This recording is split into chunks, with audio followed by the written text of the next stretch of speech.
தமிழும் ஆங்கிலமும் சம்ஸ்கிருதம், இந்த 3 மட்டும்தான் என்னாலேயே பேசவும் எழுதவும் படிக்கவும் முடியும். மற்ற மொழிகள் கொஞ்சம் கொஞ்சம் பேச கத்துக்கிட்டேன். பக்தர்களோடு உரையாடுவதற்காக கொஞ்சம் பிரெஞ்சு, கொஞ்சம் ஸ்பானிஷ், கொஞ்சம் கன்னடா, கொஞ்சம் ஹிந்தி.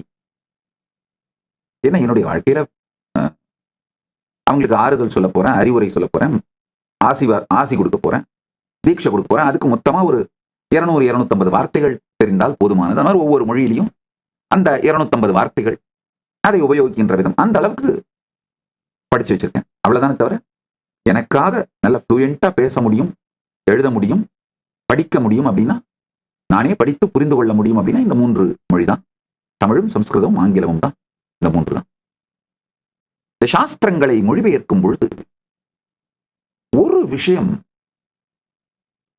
என்னை உலுக்கிவிட்டது. அதாவது மிக குறைந்த வார்த்தைகளின் மூலமாக மிகப்பெரிய சத்தியங்களை சொல்லுகின்ற